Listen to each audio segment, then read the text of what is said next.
एक और वल्लभार्यन अकेले जहाज पर तूफान, बारिश और आग से जूझ रहा था, जबकि वहीं दूसरी ओर कुंवर आदित्य वल्लभार्यन को उस विशाल समंदर में खोज रहे थे। और फिर खराब मौसम ने वल्लभार्यन को लेकर कुंवर की चिंता और भी बढ़ा दी थी। कुछ ही देर में हो सकता है कि ये जहाज पूरी तरह जल जाए, और इसके साथ हो सकता है कि मैं भी जलकर राख हो जाऊंगा। पर मरने से पहले कुछ तो हाथ पैर मारो। एक काम करता हूँ, इस जहाज के पाल को खोल देता हूँ। जो होना है वो तो होकर ही रहेगा। पर अब मैं सोच रहा हूँ कि कैसे मरना अच्छा होगा, इन आग की लपटों से या फिर समुद्र के ठंडे पानी में डूब के। मैं भी कितना बेवकूफ हूँ, अपने मरने के तरीके ढूंढ रहा हूँ। खैर, इस जहाज पर जलकर मरने से तो यही अच्छा है कि मैं समुद्र में डूबकर ठंडे पानी को गले लगाकर मरूं। और सुना है कि जो लोग समुद्र में डूबकर मरते हैं उनकी आत्मा हमेशा समुद्र में ही भटकती रहती है। कहीं मेरा भी तो यही हाल नहीं होने वाला है? क्या मैं भी भूत बनकर बवंडर में चक्कर लगाता रहूंगा? यह आसमान में कितना अंधेरा छा गया है। पूरा का पूरा समंदर बिल्कुल एक काले विशाल पहाड़ की तरह लग रहा है। और ऊपर से जहाज पर लगी हुई आग मुझे उस रात की याद दिला रही है जब सागरिका... अरे वो क्या है? क्या वो सच में एक दूसरा जहाज है? हाँ, उस पर तो बाघ का ध्वज नहीं है। हे ईश्वर, क्या वाकई कोई मुझे खोजने आ रहा है? क्या मेरे प्राण अब बच सकते हैं? शायद भगवान ने वल्लभार्यन की सुन ली थी, क्योंकि उसके जलते हुए जहाज की ओर तेज गति से चोला साम्राज्य का चिन्ह लिए एक और जहाज बढ़ा चला आ रहा था, जिस पर खुद कुंवर सवार थे। पार्थिव, जहाज चलाने वाले से कह दो कि हम उस सामने वाले जहाज के करीब जाने वाले हैं, और मैं इस बारे में और कोई दूसरी राय नहीं सुनना चाहता। पर कुंवर, वो जहाज बुरी तरह से इस बवंडर में फंसा हुआ है। उसके करीब जाने का मतलब होगा कि हम अपने प्राणों को त्याग दें। क्या तुमने उस आग की रोशनी में उस जहाज पर सवार इंसान का चेहरा नहीं देखा पार्थिव? तुम वल्लभार्यन को उस मुश्किल में कैसे छोड़ सकते हो? पर कुंवर, हमें वो अरबी लोग भी तो दिखाई नहीं दे रहे। क्या पता ये उनकी कोई चाल हो? मुझे कोई फर्क नहीं पड़ता ये उनकी चाल है या नहीं। मुझे बस अभी वल्लभार्यन को किसी भी तरह बचाना है। पर कुंवर... पार्थिव, तुम्हें अगर जहाज टूटने का डर है तो तुम लोग यहीं रुको और एक छोटी सी नाव पानी में उतारो, और मुझे अपने 2 सैनिक दो। मैं खुद वल्लभार्यन को बचा कर ले आऊंगा। कुंवर, ये क्या कह रहे हो आप? इस तूफानी रात में आप एक छोटी सी नाव को लहरों पर चलाना चाहते हैं? ये पागलपन है। और अगर किसी तरह आप उस जलते हुए जहाज पर पहुंच भी गए तो क्या पता वल्लभार्यन को बचा पाएंगे? जितना करने को कहा जा रहा है कीजिए। अभी अगर आपने मुझे रोकने की कोशिश भी की तो मैं भूल जाऊंगा कि आप मेरे भैया के मित्र हैं। माफी चाहूंगा कुंवर, मैं अभी 2 लोग तैयार करता हूं जो आपके साथ जा सकें।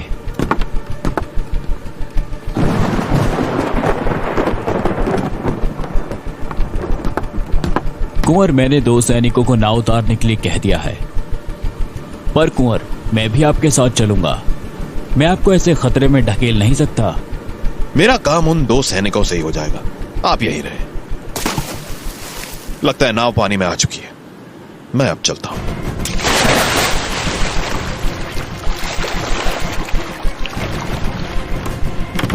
नाव आगे बढ़ाओ सैनिकों, हमें किसी भी हाल में उस जहाज के नजदीक पहुंचना है।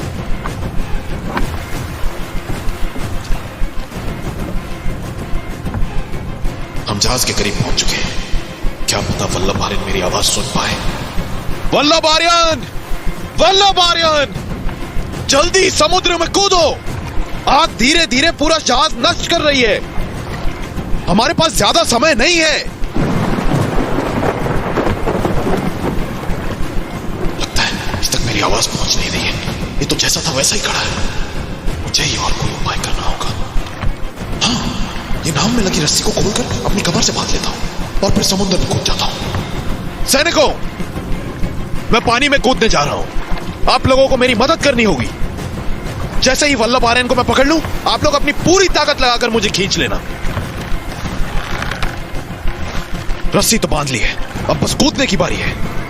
वल्लभ आर्यन, मैं आ रहा हूं।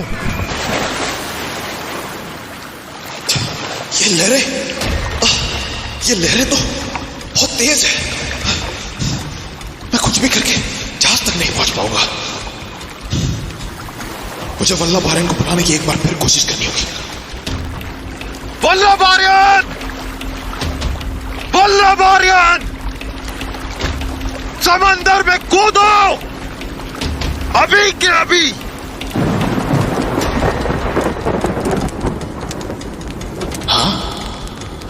कुंवर की आवाज? पर कहां से? नीचे पानी में कोई है। अरे ये तो कुंवर है। मूर्ख कहीं के, समंदर में कूदो अभी के अभी! अरे बाप रे, ये आग तो भयंकर रूप से फैल रही है। कुंवर ठीक कह रहे हैं, मुझे कूदना ही होगा। मैं आ रहा हूं कुंवर, रक्षा करना समुद्र देव।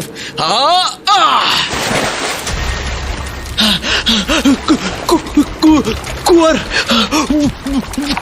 कुंवर! घबराओ मत, मैंने तुम्हें पकड़ लिया है। अब तुम्हें कुछ नहीं होगा, बस मुझे कस के पकड़े रहना। अरे अरे, ये तो गड़बड़ हो गई। अगर ये जहाज डूब गया तो हमारे पास रोशनी का और कोई भी स्रोत नहीं बचेगा। कुंवर, अब क्या होगा? तुम घबराओ मत, मैं अपने सैनिकों को हमें अपनी ओर खींचने को कहता हूं। सैनिकों, सैनिकों, खींचो हमें, बस थोड़ी दूर और। पहुंच गए। हम बच गए कुंवर, हम बच गए। हम सच में बच गए।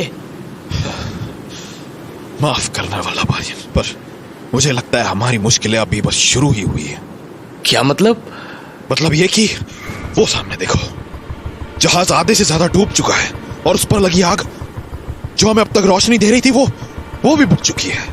पर हम तो नाव पर आ गए हैं ना कुंवर? वल्लभ आर्यन, नाव पर तो हम आ गए हैं, पर अब ये नाव हमारे उस जहाज तक इतने अंधेरे में कैसे पहुंचेगी जिस पर पार्थिव हमारा इंतजार कर रहा है?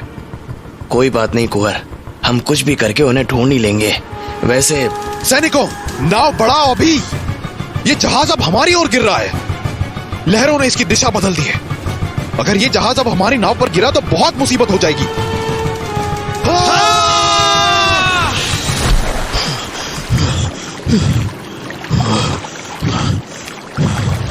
जिसका डर था वही हुआ। जहाज गिरने से हमारी नाव टूट गई है। वल्लभ आर्यन, सैनिकों, घबराना मत। इस जहाज के हिस्से को पकड़ लो, ये काफी मजबूत है और ये पानी में तैर भी सकता है। इससे हमारी जान बच जाएगी। कुंवर, अब हम क्या करेंगे? फिक्र मत करो वल्लभ आर्यन, कोई ना कोई उपाय तो मिल ही जाएगा। देखो, अब लहरें भी कम हो गई है और हवा की रफ्तार भी धीमी हो गई है। तुम घबराओ मत। सच तो यह है वल्लभ आर्यन की कि हम यहाँ इस बीच समंदर में पूरी तरह फंस चुके हैं।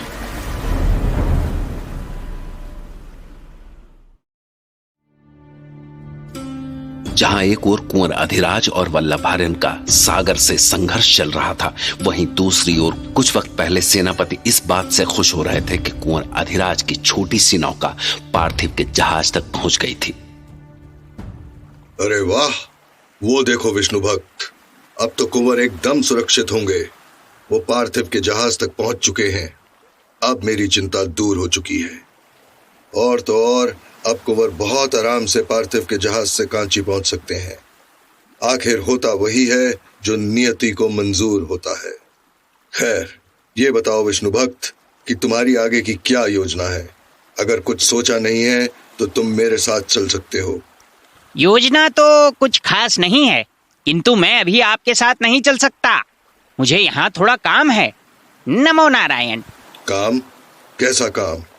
तुम इन दोनों स्त्रियों की बात कर रहे हो क्या? भले तुम्हें इन स्त्रियों से क्या काम है? और तो और इन दोनों में से एक स्त्री तो कुछ बोलती सुनती भी नहीं है। तुम्हें भला उससे क्या काम हो सकता है? जी सेनापति जी, काम है ना। मुझे हुक्म है कि यदि मुझे लंका में कोई भी गूंगी महिला मिले जो सुन भी ना पाए तो उसको अपने साथ तंजौर लेकर ही वापस आऊं। नमो नारायण।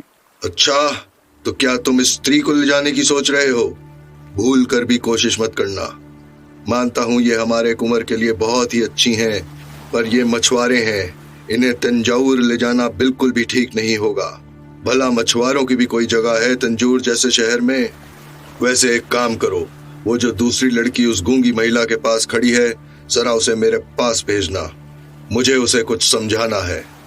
जी ठीक है, मैं उसे आपके पास भेज देता हूँ।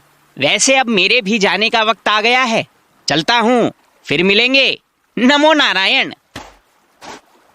सागरिका, सेनापति जी तुम्हें बुला रहे हैं, जाओ और उनसे मिल लो। सेनापति जी शायद तुम्हें कुछ समझाना चाहते हैं। नमो नारायण। मुझे क्या समझाना चाहते हैं? अब वो तो वो ही जाने। खैर, नमो नारायण, मैं चलता हूँ। जी, ना जाने क्या बोलना चाहते हैं वो सेनापति, मुझे जाकर देखती हूँ। सेनापति जी, आपने मुझे बुलाया? लड़की, तुम बहुत बुद्धिमान हो। समय पर सही खबर लाकर तुमने न सिर्फ कुंवर के प्राण बचाए हैं, बल्कि चोला साम्राज्य पर भी बहुत एहसान किया है। हम सब तुम्हारा ये उपकार हमेशा याद रखेंगे और समय आने पर तुम्हारे इस एहसान का बदला जरूर चुकाया जाएगा। आपका बहुत बहुत धन्यवाद, किंतु मुझे अपने किए गए कार्य के बदले में कुछ नहीं चाहिए। अरे तुम शर्माओ मत, जब सब कुछ ठीक हो जाएगा तब मैं खुद अपने इन योद्धाओं में से किसी एक वीर योद्धा से तुम्हारी शादी करवाऊंगा, ताकि तुम अपना जीवन शांति और प्रेम से व्यतीत कर सको। ठीक है ना? ये आदमी पागल हो गया है क्या? पर मुझे चुप रहना चाहिए, इस वक्त चुप रहने में ही भलाई है। और हाँ लड़की, मेरी एक बात ध्यान से सुनो, कुंवर अधिराज से दूर ही रहो तो अच्छा है। उनके प्यार के सपने देखने की कोशिश भी मत करना, वरना तुम्हारे सारे सपने टूट जाएंगे। आज के बाद अगर कभी भी तुमने कुंवर से मिलने की कोशिश की तो अंजाम बहुत बुरा होगा। मुझे उम्मीद है कि मेरी बात तुम समझ गई होगी।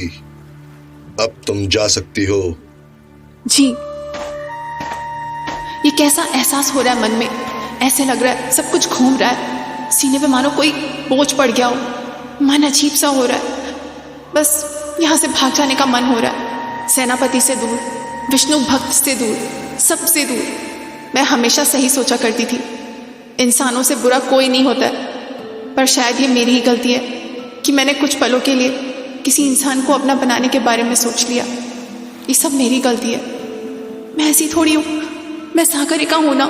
समंदर में लहरों से बातें करना ही मेरी पहचान है।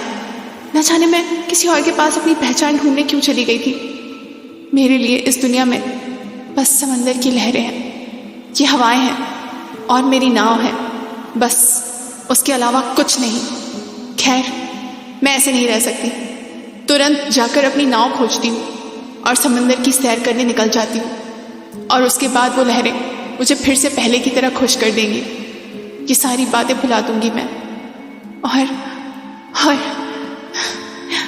किससे झूठ बोल रही हूँ मैं? भला मैं कुंवर को भी कभी भुला पाऊंगी?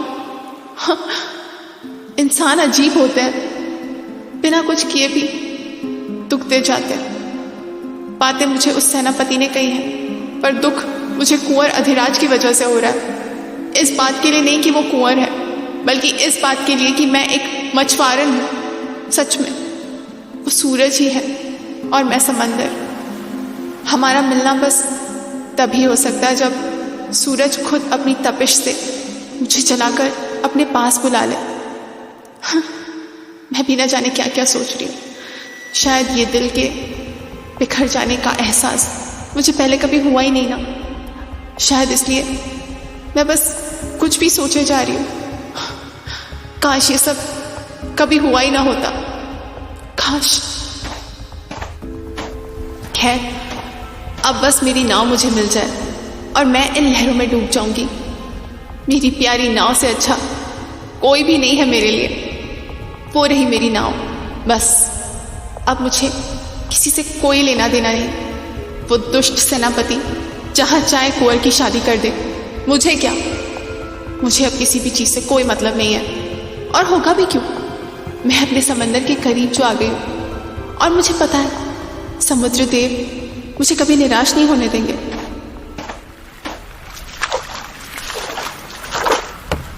चलो मेरी दोस्त, मेरी नाव, मुझे इन सब दुष्ट और मतलबी लोगों से दूर ले चलो।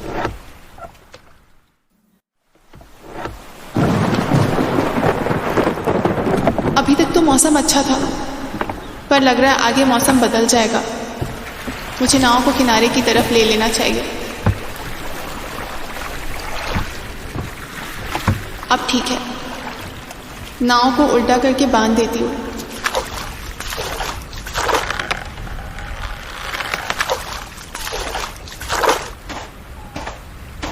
अरे वाह, यहाँ तो बुद्ध स्तूप है, यहीं चलती हूँ।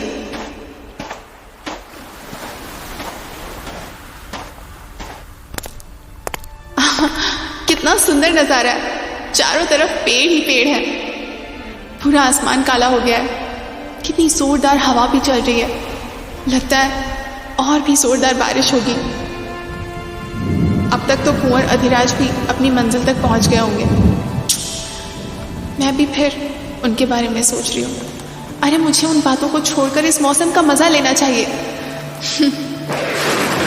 जिस हिसाब से बारिश हो रही है, मुझे लगता है अब अगली सुबह ही समंदर की लहरें शांत होंगी। मुझे आज की रात नीचे गुफा में गुजारनी होगी। बारिश और आंधी से बचने के लिए सागरिका ने गुफा में रुकने का निर्णय लिया, पर बहुत ज्यादा थकान होने से गुफा में लेटते ही उसे नींद आ गई, और जब उसकी नींद खुली तो सुबह हो चुकी थी। इतनी थकी हुई थी कि पता ही नहीं चला सुबह कब हुई। शायद अब तूफान निकल गया है, मुझे भी अब निकलना चाहिए।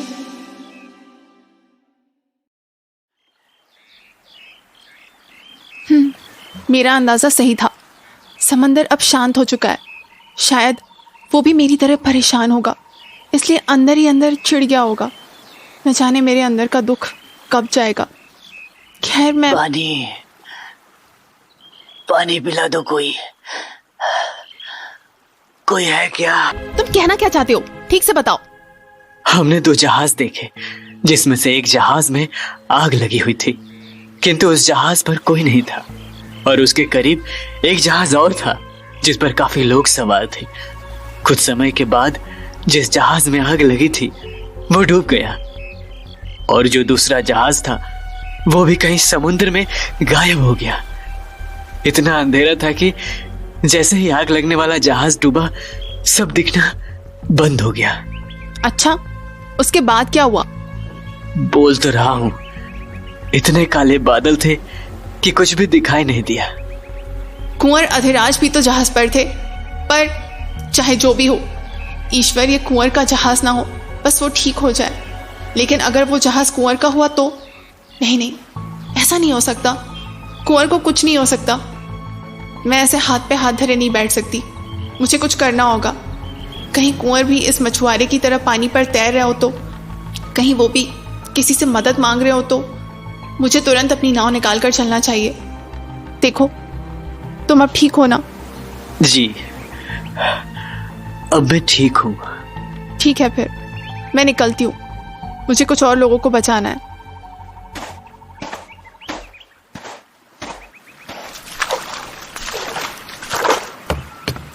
इतना विशाल समंदर है, न जाने मैं अपनी इस छोटी सी नाव में बैठकर उन्हें कहाँ ढूंढूंगी।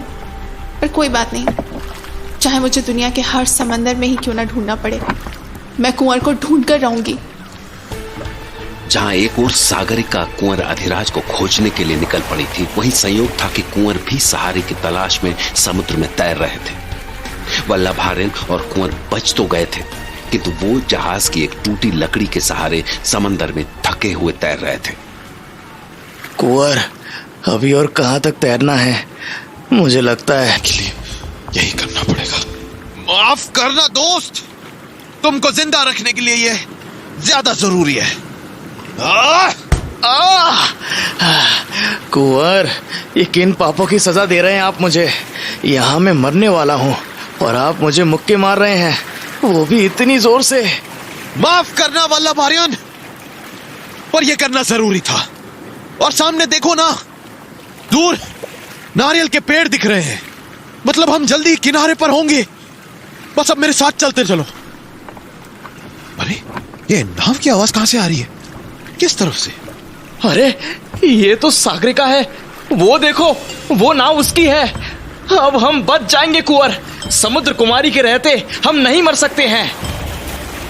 ये सब क्या हो रहा है? मुझे कुछ समझ नहीं आ रहा। क्या वाकई सागरिका यहाँ है? वल्लभार्यन! लो, पहले तुम्हारी रस्सियां काट दो। चलो अब नाव की तरफ पहुंचते हैं।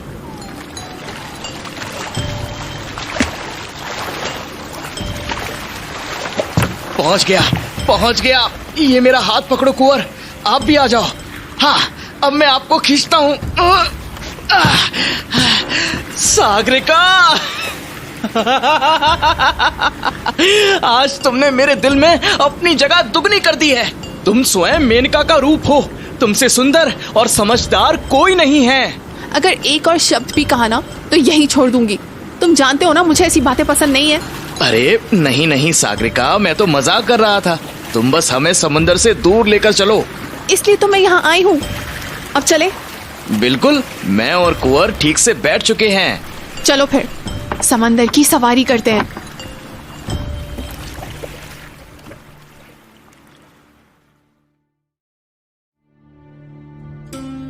जहां एक ओर कुंवर अधिराज और वल्लभार्यन अपने ही संघर्ष में जूझ रहे थे, वहीं नागराजन और उसकी बीवी नंदिनी अपने कारवां के साथ समुद्र तट पर कुंवर अधिराज को लिए अपने सैनिकों के जहाज के पहुंचने का इंतजार कर रहे थे।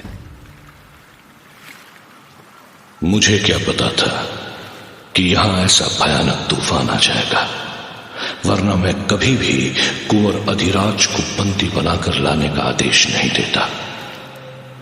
पर मेरे पास और कोई चारा भी तो नहीं था।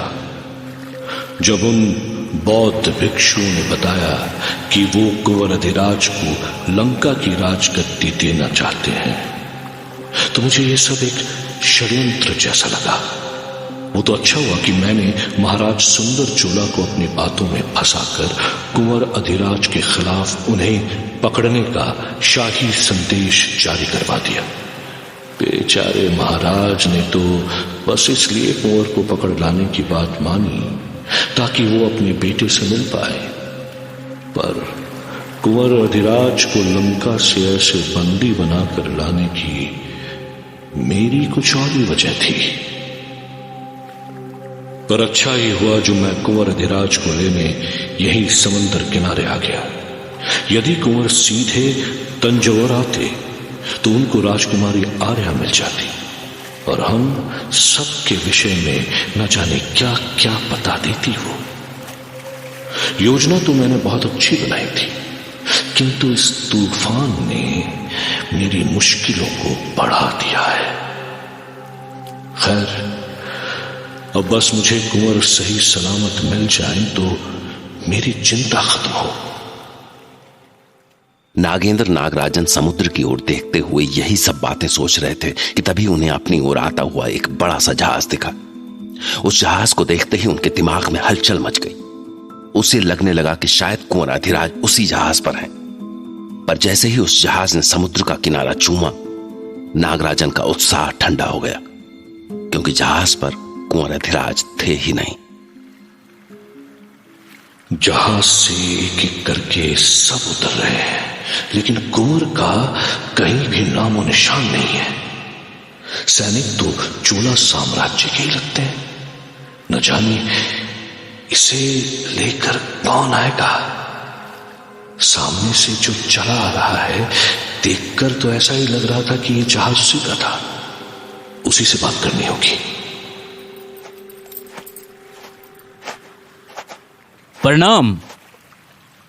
अगर मैं गलत नहीं हूं तो आप नागेंद्र नागराजन हैं और आपके बगल में आपकी पत्नी देवी नंदिनी है, सही कहा ना? ज्ञान आपका अद्भुत है, किंतु आप अपना परिचय तो दीजिए। मुझे पार्थिव कहते हैं। पार्थिव? शायद मैं इनसे पहले नहीं मिली हूँ। आप अवश्य ही कोई अच्छे योद्धा होंगे, क्यों पार्थिव? जी मैं तो। अच्छा, तो आप वही पार्थिव हैं जो कुंवर आदित्य के खास हैं। मैंने काफी सुना है आपके बारे में। जानती हूं नंदिनी, ये कितने वीर हैं। इन्होंने ही तो पांड्या राजा का सर कलम किया था और लंका पर विजय प्राप्त की थी। इनकी वीरता तो। क्या स्वामी, आप भी यहाँ पांड्या राज को लाना जरूरी था क्या? आखिर हमें उनसे क्या मतलब? और अगर इसने उनका सर कलम किया भी है तो। माफ कीजिएगा देवी नंदिनी, पर इस काम का श्रेय मैं नहीं ले सकता। इसका श्रेय बस कुंवर आदित्य को ही जाता है, और वो भी इतनी क्रूरता से कि जब वो पंड्या राजा को मारने वाले थे तो एक सुंदरी उनसे अपने राजा को बचाने की भीख मांगती रही, पर कुंवर आदित्य ने उस सुंदरी की एक ना सुनी। पर अगर उनकी जगह मैं होता तो सुंदरी की बात मान लेता और पंड्या राजा की जान बख्श देता। ये तो काफी कुछ जानता है, इसको यहाँ चुप कराना होगा। अरे ये समय पुराने किस्से कहानियों का नहीं है, बल्कि स्वामी हम जिस कार्य के लिए आए हैं उसकी बात कीजिए। हाँ, वैसे भी घायल इंसान को मारना कोई बड़ी बात नहीं है। खैर, तुम ये बताओ कि तुम्हारे साथ जहाज पर कौन है, और दूसरा सवाल ये कि क्या तुम कुंवर अधिराज के बारे में कुछ जानते हो? कुंवर अधिराज कल रात मेरे साथ इस जहाज पर थे, पर फिर एक बवंडर आया और वो समुद्र में कूद गए। क्या क्या क्या कहा तुमने? नहीं नहीं नहीं नहीं, नहीं। ऐसा नहीं हो सकता, ऐसा नहीं हो सकता। स्वामी स्वामी, दासी पानी लाओ। आप ठीक तो है स्वामी? स्वामी आंखें खोलिए। नंदिनी। हाँ स्वामी, मैं यही हूँ, ये लीजिए पानी पीजिए। नंदिनी, सुना तुमने इसने क्या कहा? क्या ये सच है? क्या कुंवर अब सच में नहीं रहे? जिस बच्चे को मैंने अपने गोद में खिलाया था वो अब नहीं रहे। अब लोग क्या कहेंगे? अब लोग क्या कहेंगे? ये क्या हो गया? ये क्या हो गया? अब मैं प्रजा को क्या जवाब दूंगा? ये तो अनर्थ हो गया नंदिनी, ये तो अनर्थ हो गया। स्वामी थोड़ा धैर्य रखिए, पहले पार्थिव से पूरी बात तो सुन लीजिए। हो सकता है ये हमें कुछ और भी बताना चाहते हो। नागराजन जी, नंदिनी देवी सही कह रही हैं। मैंने ये कब कहा कि कुंवर अब नहीं रहे, बल्कि मैं तो आपको ये बता रहा हूं कि वो पानी में कूद गए और हमें नहीं मिले। हो सकता है तूफान के बहाव से कुंवर किसी और तट पर पहुंच गए हों। पार्थिव, पर ऐसी क्या विपदा आ गई थी कि कुंवर को समुद्र में कूदना पड़ा? और अगर कुंवर ऐसा भी कर रहे थे तो तुम कहां थे? तुमने कुंवर को रोका क्यों नहीं? इसके लिए तो मुझे आपको पूरी कहानी बतानी होगी कि कुंवर अधिराज ने ऐसा क्यों किया। हाँ, बताओ, हम सुनना चाहते हैं कि इतना वीर और बुद्धिमान व्यक्ति ऐसा क्यों करेगा। हमें कांची में कुछ विशेष सूत्रों से पता चला है कि आप चोला साम्राज्य के विरुद्ध कोई योजना बना रहे हैं। क्या? यह क्या बकवास है? मैं भला ऐसा कार्य क्यों करूंगा? तो क्या यह भी झूठ है कि आप चोला साम्राज्य की? सुना था, पर इनको देखने के बाद तो मेरे दिल में कुछ अजीब ही मीठा एहसास हो रहा है। ऐसे घूर कर क्या देख रहे हो तुम मुझे? क्या सोच रहे हो? कहीं यहाँ से भागने के बारे में तो नहीं सोच रहे हो? आप चिंता मत कीजिए, मैं तो वैसे भी पहले ही आपकी आंखों के जाल में फंस चुका हूं। ये मछली अब जाल छोड़कर कहां ही जाएगी। अच्छा, मुझसे इस तरह से बातें करने का मतलब जानते हो? अगर मेरे पति नागराजन ने ये सब सुन लिया तो जानते हो तुम्हारे साथ क्या होगा? अरे आप तो बुरा मान गई, मेरा वो मतलब नहीं था जैसा आप सोच रही हैं नंदिनी देवी। अच्छा, तो क्या मतलब था आपका? आप क्या कहना चाहते हैं? मैं तो आपकी तुलना में एक दीपक से कह रहा था। जिस प्रकार एक दीपक की उपस्थिति में चारों ओर उजाला ही उजाला रहता है और सारे पतंगे उसकी रोशनी से उसकी तरफ आकर्षित हो जाते हैं, ठीक वैसे ही मैं भी आपकी तरफ आकर्षित हो रहा हूँ। अच्छा, लेकिन वो दीपक तो एक हवा के झोंके से बुझ भी सकता है। क्या फायदा ऐसे? नंदिनी, आप कहते हैं कि मैं बहुत शक्तिशाली हूँ, किंतु अगर ऐसा होता तो मैं उस दिन राजा पांड्या को बचा लेती। मैं मानता हूँ कि पंड्या राजा को मारने की इच्छा ने कुंवर आदित्य को अंधा बना दिया था, लेकिन उस दिन से आज तक कुंवर बहुत दुखी हैं। और यही नहीं, वो हर रोज अपने किए गए कर्म की अग्नि में जल रहे हैं। वो बिल्कुल भी खुश नहीं हैं। शायद आपका चेहरा उन्हें चैन से सोने नहीं देता। रह रहकर उन्हें आपकी याद आ ही जाती है। ये सब क्या कुंवर आदित्य ने आपको खुद बताया है? कुंवर आदित्य की पीड़ा और दुख मुझसे छुपी नहीं थी, पर मुझे उनके दर्द का एहसास नहीं था। पर फिर एक दिन, बल्कि यहाँ आने के पहले ही एक दिन, कुंवर ने मुझे सब कुछ बता दिया। उन्होंने अपने दिल की हर एक बात मेरे सामने खोल कर रख दी, और तभी मुझे पता चला कि उनके दिल में आपके लिए आखिर क्या है। अच्छा, तो एक बात बताइए, क्या आप भी उन पुरुषों में से हैं जो किसी स्त्री के लिए अपना दिल और आत्मा दोनों दे सकते हैं? अब तक तो मैं ऐसा नहीं था, पर आपको मिलने के बाद मेरे विचार जरूर बदल गए हैं, क्योंकि मैं आपकी जैसी सुंदर स्त्री के लिए एक क्या, कितने ही राज्य निछावर कर दूं। आपके एक बार कहने पर मैं एक क्या 100 पंड्या को भी माफ कर दूं। खुद को संभालिए पार्थिव, वरना आप में और उस दूत में कोई अंतर नहीं रहेगा। उसकी बातें भी कुछ ऐसी ही होती थीं। कौन सा दूत? वही जिसे कुंवर आदित्य ने तंजावुर भेजा था। वो वल्लभ आर्यन। तभी उसके साथ इतना बुरा हुआ। बुरा हुआ? ऐसा क्या हुआ उसके साथ? अरे, कुंवर अधिराज के साथ वो भी लापता है जहाज से। ओहो, ये तो बहुत बुरा हुआ। मुझे बेचारी राजकुमारी आर्या पर तरस आ रहा है। ये सोचना उनके लिए बहुत मुश्किल होगी। एक साथ अपने 2 प्रिय पुरुषों को खोना, ये सब कैसे सहन कर पाएंगे राजकुमारी आर्या? 2 पुरुषों को? मतलब मैं कुछ समझा नहीं। हम सब जानते हैं कि कुंवर अधिराज राजकुमारी के सबसे प्रिय है, पर उनका दिल उस वल्लभ आर्यन पर भी आया हुआ है। जानते हो, राजकुमारी आर्या ने वल्लभ आर्यन के हाथों एक संदेश भेजा था कुंवर अधिराज को।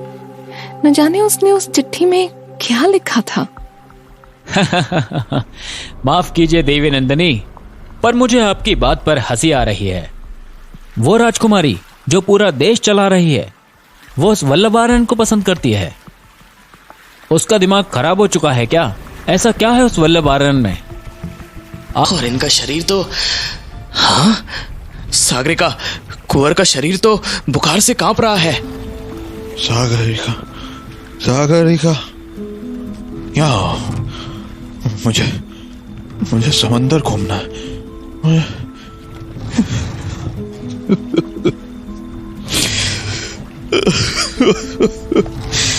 दीदी, दीदी, मैं आ रहा हूँ। दीदी, मैं आ रहा हूँ। दीदी, मैं आपके पास मारूंगा। मैं कुंवर की हालत तो बिल्कुल भी ठीक नहीं लग रही है। लगता है हमें कुछ सोचना होगा। सबसे पहले तो कुंवर को पकड़कर रखना होगा ताकि वो पानी में ना कूद जाए। वो होश में बिल्कुल भी नहीं है। और तो और हमें जल्दी से इनका इलाज भी कराना होगा। सागरिका, नाव थोड़ा तेजी के साथ चलाओ ताकि हम कुंवर को सुरक्षित किनारे तक पहुंचा सकें। वैसे एक बात बताओ, क्या किनारे पर पहुंचने के बाद तुम्हारा परिवार हमारी कुछ मदद कर सकेगा? वल्लभ आर्यन, मैं क्या कहूँ, मेरे भाई की बीवी पैसों की बहुत लालची है, तो हम उस पर भरोसा नहीं कर सकते हैं। और मेरे पिता को भी वेतन नागराजन के द्वारा ही मिलता है, इसलिए ऐसे में उन लोगों से मदद की उम्मीद करना थोड़ा मुश्किल होगा। वैसे भी मुझे लगता है कि हमें कुंवर को लेकर किनारे पर नहीं जाना चाहिए। नागराजन के सैनिक हर तरफ जाल बिछाए बैठे होंगे। हाँ, तुम ठीक कह रही हो, पर फिर भी हमें कुछ ना कुछ जल्दी करना ही होगा, वरना। वल्लभ आर्यन, वो देखो, वहाँ कुछ दिख रहा है। हाँ, सही कह रही हो। लगता है पार्थिव का जहाज है। ये तो अच्छा हुआ, अब हम कुंवर को सीधे कांची भी ले जा सकते हैं। वल्लभ आर्यन, ध्यान से देखो, उस जहाज पर ताड़ के पेड़ का चिन्ह है। तुम जानते हो ना ये चिन्ह किसका है? हो ना हो वो जहाज नागराजन का है। अरे हाँ, तुम ठीक कह रही हो। वैसे तुमको और भी कुछ दिख रहा है क्या? मैं तो यहाँ से कुछ भी नहीं देख पा रहा हूँ। हाँ, मुझे किनारे पर कुछ लोगों का समूह दिख रहा है जो इधर ही देख रहे हैं। क्या वो लोग हमें देख पा रहे होंगे? अभी तो नहीं, किंतु यदि हम थोड़ा और आगे गए तो हो सकता है कि हम उनकी नजर में आ जाएं। अच्छा, तब तो मुझे लगता है कि हमें नाव को उसी नहर वाले रास्ते से लेकर जाना चाहिए जो अभी अभी तुमने बताया था। हाँ, वही रास्ता सही रहेगा, किंतु कुंवर का इलाज होना भी जरूरी है, इसलिए हमें उन्हें उसी गुफा में छुपाना होगा जहां मैंने तुमको एक और कुंवर अधिराज की हालत नाजुक बनी हुई थी। सागरिका और वल्लभ आर्यन उसको किसी तरह गुप्त रास्ते से किनारे तक पहुंचाना चाहते थे, जबकि दूसरी तरफ नंदिनी के दिमाग में कुछ और ही चल रहा था। दिन में सुनी उल्लू की आवाजों ने नंदिनी को उत्साह से भर दिया था। उसे लगने लगा था कि रविकांत का कोई तरीका है उसे संदेश पहुंचाने का, पर अब वो इस बात को लेकर परेशान थी कि आखिर वो रात को जंगल तक जाए कैसे। कोई भी रास्ता नहीं सूझ रहा है, क्या करूं? आखिर जंगल जाने का बहाना कैसे बनाऊं? रानी नंदिनी देवी। तुम कौन हो और यहाँ क्या कर रही हो? रानी नंदिनी देवी, मैं प्रकाश स्तंभ की संरक्षक की बहू हूँ। अच्छा, वो तो ठीक है, पर तुम मुझे ऐसे घूर क्यों रही हो? ऐसा क्या कुछ विशेष है मेरे चेहरे में? हाँ, आपको देखकर ऐसा लगता है मानो आपको पहले भी कहीं देखा है। अच्छा, पर मैं तो यहाँ कभी आई भी नहीं हूँ। ये तो मैं पहली बार यहाँ आई हूँ। हाँ, वो मैं जानती हूँ, पर न जाने क्यों आपका चेहरा उस स्त्री से काफी मिलता जुलता है। खैर, तुम मुझे यही बताने आई थी या बात कुछ और भी थी? बात कुछ और तो जरूर है, पर शायद आप मुझ पर भरोसा नहीं करेंगी जब तक मैं आपसे वो अहम शब्द नहीं बोलूंगी। कौन से शब्द? मत्स्य मृगनम। तो क्या तुम? आपने जो दिन के वक्त उल्लू की आवाज सुनी थी वो आपके जादूगर की ही थी। वो लंका से लौट आए हैं और आपसे मिलना चाहते हैं। हाँ, ये तो मुझे समझ आ ही गया था कि वो रविकांत होगा, पर मुझे इस बात का आश्चर्य है कि तुम भी उसकी दूत हो। मुझे धन का मोह है देवी नंदिनी, और रविकांत मेरे उस मोह को तृप्त कर देते हैं, इसलिए मुझे उसकी दूत बनने में कोई परेशानी नहीं है। तो क्या तुम जानती हो कि रविकांत अभी कहाँ है? देवी नंदिनी, यहाँ से थोड़ी दूर पर नारियल के पेड़ के पीछे एक मंदिर है। रविकांत उसी मंदिर के पास आपका इंतजार कर रहे हैं और उन्होंने मुझे आपको वहाँ तक लाने को कहा है।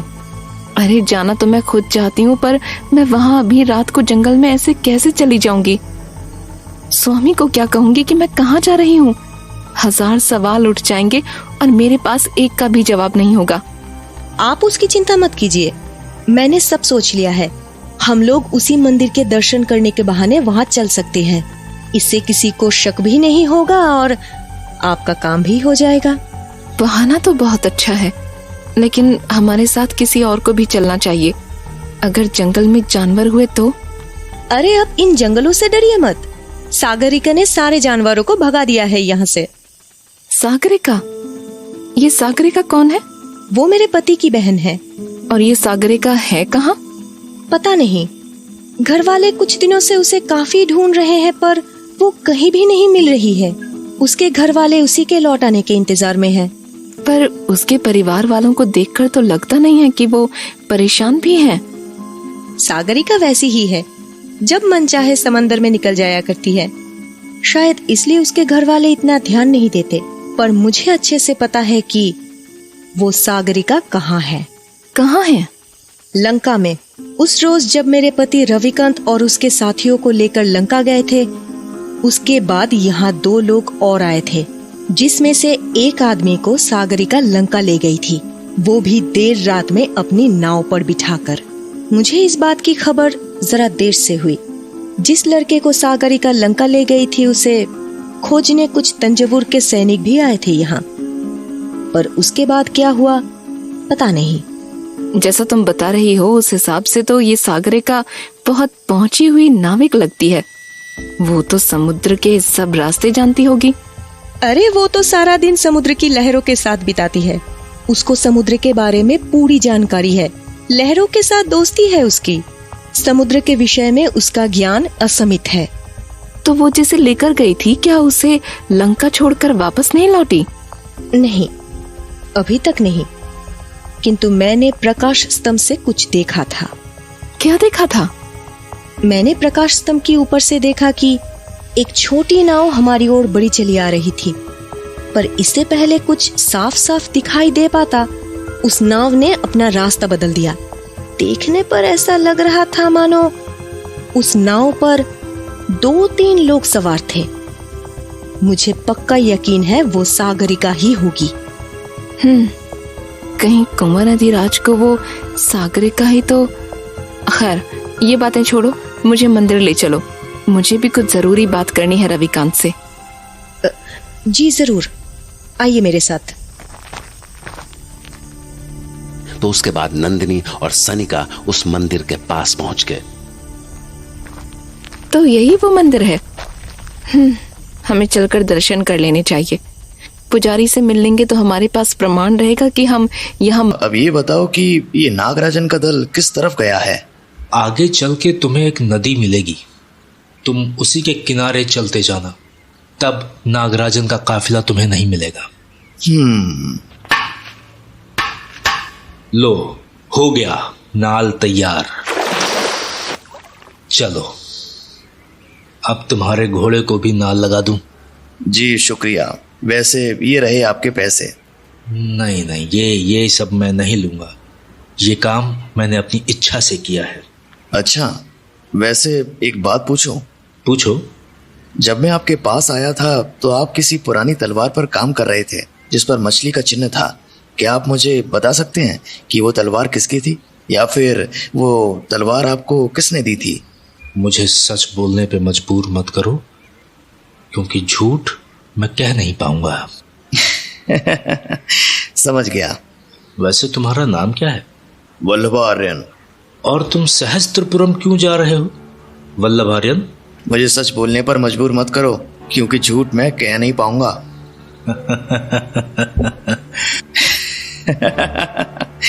तो अब आप मुझे आज्ञा दीजिए, चलता हूं।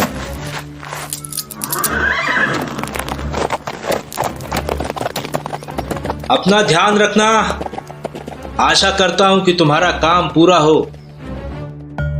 अभी वल्लभार्यन उस लोहार के पास से थोड़ी ही दूर निकला था कि सूरज डूबने लगा, पर ठंडी हवाएं, नदी का बहता पानी और खूबसूरत नजारे उसके दिल को एक अलग ही सुकून दे रहे थे। ऐसा लग रहा है अब सब कुछ ठीक हो जाएगा, सारी परेशानियां खत्म हो जाएंगी। दिल इतना खुश है मानो गाना गाकर झूमने का मन कर रहा है।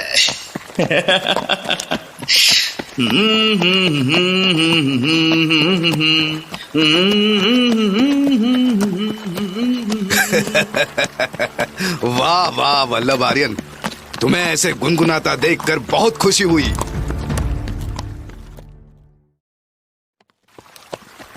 अरे, ये आवाज तो उस पुजारी की लग रही है, पर वो यहाँ कहाँ से आ सकता है? हाँ? अरे, ये तो सचमुच में वही है, रविकांत का साथी। पर ये यहाँ क्या कर रहा है? लगता है ये अकेला है। फिर तो इससे घबराने की कोई जरूरत नहीं है। देखता हूँ क्या कहना चाहता है ये। अरे पुजारी, तुम यहाँ क्या कर रहे हो? ये सवाल। वो अपने कमरे में बैठकर अपने बारे में सोचने लगी। जन्म के बाद से ही मेरा जीवन कितना उलझा हुआ रहा है। जब मैं अपनी माँ के गर्भ में थी तभी से मेरी किस्मत लिखी जा चुकी थी। मेरा जन्म होते ही मेरी माँ मुझे छोड़कर चली गई और उसके कुछ वक्त बाद मेरे पिता भी मुझे छोड़कर चले गए। मुझे तो ठीक से अपनी माँ का चेहरा तक याद नहीं। जन्म से बस मुझे मेरे पिताजी का ही ध्यान है। कैसे वो मुझे अपने सीने से लगा कर रखते थे, कैसे मुझे प्यार किया करते थे। सब मुझे बिन माँ की बच्ची बुलाते थे, किंतु पिताजी ने मुझे कभी भी माँ की कमी महसूस नहीं होने दी। पर शायद ईश्वर से ही मेरी खुशी देखी नहीं गई, तभी तो मुझसे पिताजी को भी छीन लिया। मुझे आज भी याद है, जब वो युद्ध में गए थे, सबने मुझे झूठ बोला था कि पिताजी जल्दी वापस आ जाएंगे, लेकिन वो आज तक नहीं आए। एक पिता को खोने का दुख सिर्फ और सिर्फ उनकी बेटी ही समझ सकती है, जिसकी माँ भी ना हो। काश ये सब मेरे साथ ना होता। फिर सबने मुझे समझाया कि मेरे पिता एक महान योद्धा थे। देखना, वो एक दिन तेरे ही गर्भ से पुत्र के रूप में जन्म लेंगे। तब से मुझे लगने लगा था कि शायद यही होगा, मेरा पुत्र ही मेरे पिता की छवि लेकर आएगा, मेरे पिता के कार्यों को पूरा करेगा। पर मैं भी कैसी मूर्ख हूँ। मैं हर बार भूल जाती हूँ कि ये सब तो सिर्फ सपने हैं। जिनका सच होना मेरे बस में नहीं है। ये सब तो बस उम्मीदें हैं जिनके सहारे मैं हर एक दिन बिता देती हूँ। कि किसी न किसी दिन कुछ तो ऐसा होगा जिससे मुझे खुशी मिलेगी, जो मुझे खुशी देगा। कैसे कैसे सपने देखने लगी हूं मैं। मेरा बेटा बड़ा होकर एक महान योद्धा बनेगा, उसका राज्य अभिषेक होगा, रत्नों से जड़ा मुकुट उसके सर पर होगा। वो इतना वीर होगा कि उसकी कीर्ति चारों दिशाओं में होगी। वो ऐसा सम्राट बनेगा जो चोला साम्राज्य का परचम दूर तक लहराएगा।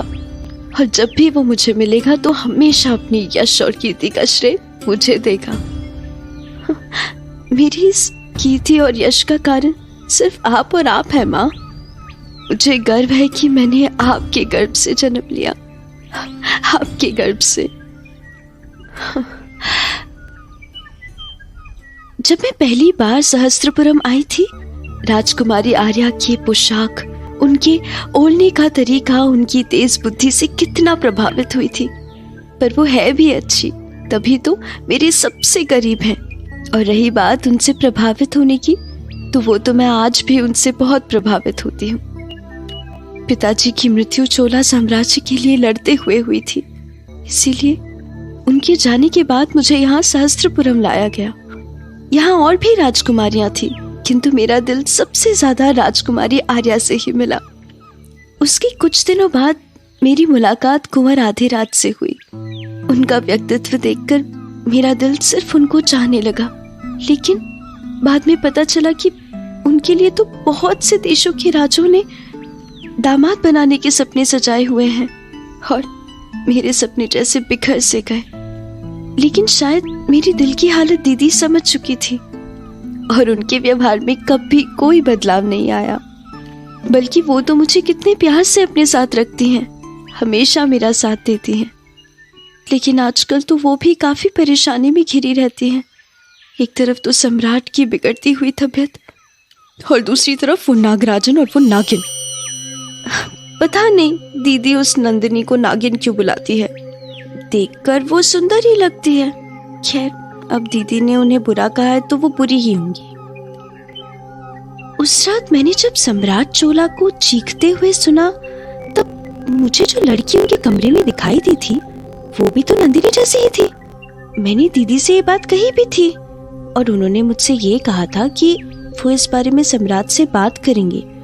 न जाने उन्होंने बात की या नहीं की। उन्होंने मुझे भी इस बारे में कुछ नहीं बताया। आजकल तो वो खुद ही खोई खोई सी रहती हैं। आज भी न जाने कहाँ है। मैंने उन्हें ढूंढने की भी कोशिश की, पर वो तो मुझे कहीं मिली ही नहीं। हाँ, अरे ये शोर कैसा है? देखती हूँ। अरे ये लोग क्या चिल्ला रहे हैं? ध्यान से सुनना पड़ेगा। नहीं, समुद्र देव इतने कठोर नहीं हो सकते। कुंवर आधिराज को कुछ नहीं हो सकता। वो समुद्र में नहीं डूब सकते। नहीं। अब मैं क्या करूं? अब कहाँ जाऊं? दीदी कहाँ? दीदी सब सच बताएंगी। उन्हें ढूंढने जाती हूँ। इसके बाद वानती ने राजकुमारी आर्या को काफी देर तक ढूंढा, पर वो उसे कहीं नहीं मिली। तो कुछ देर बाद वानती का सदमा ऐसा बढ़ गया कि उसने अपनी सोचने समझने की शक्ति भी खो दी। हताश होने के कारण उसे चक्कर आ गए, और इसी वजह से उसने एक ऐसा कदम उठाने का निर्णय ले लिया जो उसके लिए बहुत खतरनाक होने वाला था। कुंवर आधिराज अब नहीं रहे। वो समंदर में खो चुके। मुझे भी उनसे मिलने जाना होगा। हर नदी का पानी कभी न कभी तो समंदर में मिलता ही है। मुझे भी मैं नदी में जाती हूँ। हाँ, यही सही रहेगा। मैं भी नदी में चली जाती हूँ। नदी ना सही, झील ही सही, उसका पानी भी तो कभी न कभी नदी में मिलेगा ही। और फिर समंदर में कम से कम इसी तरह मैं कुंवर आधिराज के पास तो पहुंच जाऊंगी। इसके बाद वानती तेज कदमों से झील की तरफ बढ़ती चली गई, और उसने बिना कुछ सोचे समझे झील में छलांग लगा दी।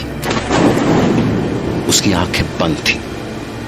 उसके सामने एक सुंदर सपना पूरा होता दिख रहा था। वो अपनी मौत के इतने करीब आ चुकी थी कि उसे अब स्वर्ग दिखने लगा था, जहां उसकी और कुंवर अधिराज की शादी हो रही थी। उसका दम घुट रहा था पर वो खुश थी। पर तभी उसे ऐसा एहसास हुआ कि किसी ने उसे गोद में उठाया है।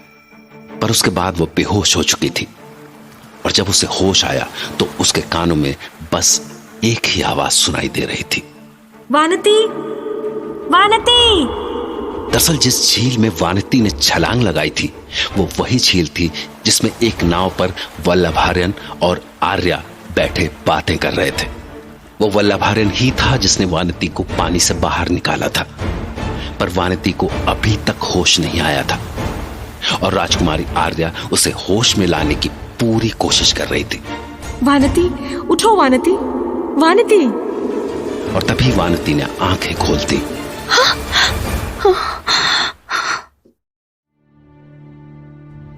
वानती खतरे से बाहर तो आ चुकी थी, पर वो अभी भी पूरी तरह होश में नहीं आ पाई थी और राजकुमारी आर्या उसे बार बार होश में लाने की कोशिश कर रही थी। ओहो, ये तो फिर बेहोश हो गई। थोड़ी देर के लिए इसने आंखें खोली थी, पर अब दोबारा। वानती, वानती। मुझे लगता है हमें इन्हें आराम करने देना चाहिए। ठीक कह रहे हैं आप। वो तो अच्छा हुआ कि हमारी नाव वहीं थी, वरना हम वानती को गिरते हुए देख ही नहीं पाते। बिल्कुल, यदि आज हम लोग वहां नहीं होते तो इनका जीवन समाप्त हो चुका होता। वानती, आंखें खोलो, देखो मेरे साथ कौन है। वल्लभार्यन, वही युवक जो हमें ज्योतिष के पास मिले थे। ये कुंवर के विषय में कुछ समाचार लाए हैं। कुंवर सुरक्षित हैं, उनको कुछ नहीं हुआ है। कुंवर बिल्कुल ठीक है। वानती, उठो, उठो वानती। राजकुमारी, आप इनको थोड़ा समय दीजिए। इन्हें पूरी तरह से होश में आने में थोड़ा तो वक्त लगेगा। वैसे भी अभी ये बस होश में आने के बाद बड़बड़ा ही रही हैं। आप कैसी बातें कर रहे हैं? क्या बड़बड़ाया वानती ने? क्या आपने नहीं सुना? ये कुंवर अधिराज से विवाह के सपने देखकर बड़बड़ा रही थी। अरे तो क्या हुआ? बेहोश है, दिल की बात जुबान पर आ गई होगी। इसमें गलत क्या है? गलत तो नहीं है, किंतु कहीं ये इच्छा इनको भविष्य में घोर निराशा और अवसाद में न ले जाए। आप ऐसा कैसे कह सकते हैं? वानती से अच्छी साथी भला और कहाँ मिलेगी कुंवर अधिराज के लिए? क्या आप नहीं जानते कि वानती एक राजकुमारी है और एक नामी वंश से भी है? आप मुझे गलत समझ रही हैं राजकुमारी। मैं वानती जी के लिए कुछ नहीं बोल रहा हूँ, मैं तो कुंवर के लिए कह रहा हूँ। अगर उन्हें इनसे विवाह करने का मन नहीं हुआ तो तब क्या होगा? ये आप कैसी बातें कर रहे हैं? ये मेरा फैसला है और कुंवर अधिराज ने आज तक मेरी किसी बात को ना नहीं कहा है। आप इस सब के विषय में मत सोचिए। राजकुमारी आर्या, मैंने कुंवर को जितना समझा है उसी के बलबूते पर आपसे ये सब कह रहा हूँ। मुझे नहीं लगता है कि कुंवर वानती से विवाह करेंगे। क्या आप जानते हैं पूरी दुनिया में केवल कुंवर अधिराज ही हैं जो मेरी हर बात मानते हैं? फिर वो मेरी ये बात क्यों नहीं मानेंगे? क्या इसमें भी नागराजन कोई समस्या पैदा करेंगे? क्या हमें इस बात के लिए भी नागराजन की आज्ञा लेनी होगी? बात नागराजन की नहीं है, बात आपके भाई की है। मैं ये बात पूरी तरह मानता हूँ कि कुंवर अधिराज आपके भक्त हैं और आपकी सारी बातें मानते हैं, पर उन्हें किसी साम्राज्य पर राज करने की कोई इच्छा नहीं है। उन्होंने तो मेरे सामने ही लंका का सिंहासन ठुकरा दिया था। और जहाँ तक विवाह की बात है तो मुझे लगता है कि कुंवर अधिराज की पसंद कुछ और होगी। अरे, आप कैसी बातें कर रहे हैं? आखिर कमी क्या है मेरी वानती में जो कुंवर अधिराज को कोई और पसंद आ जाएगी? राजकुमारी आर्या, आपकी सखी में कोई कमी नहीं है, किंतु जहाँ तक मैं समझ पाया हूँ कुंवर के दिल में इनके लिए कोई स्थान नहीं है। मुझे लगता है कि कुंवर शायद किसी और को पसंद करते हैं। शायद वो नाव वाली लड़की जिन्होंने उनकी जान बचाई थी, शायद वो उससे पसंद करते हैं। एक मछुआरन? तुम राज परिवार और मछुआरों में अंतर नहीं समझते हो क्या? बात जात पात की या फिर ओहदे की नहीं है, बात पसंद की है। और कुंवर अधिराज उसी नाव वाली लड़की को पसंद करते हैं। ऐसा होना संभव नहीं है वल्लभार्यन। मैंने अपने घर में खुद एक ऐसा उदाहरण देख लिया है। किसी को ऐसे ही एक मछुआरन से प्यार हो गया था, परंतु जब राज्य की जिम्मेदारी ने उन्हें अपने शहर बुलाया तो वो मछुआरन वहीं छूट गई। इन चीजों से बस दुख मिलता है वल्लभार्यन, और मैं नहीं चाहती कि मेरे भाई को ऐसे दुख मिले। खैर, ये बातें छोड़ो। जब हम नाव पर थे, तुम किस घोड़े वाली औरत के बारे में बता रहे थे? कौन थी वो? वो कौन थी मुझे नहीं पता, पर एक रात जब कुंवर लंका का राज्य अस्वीकार करके लौट रहे थे, तब हम लोग भी उनके साथ थे।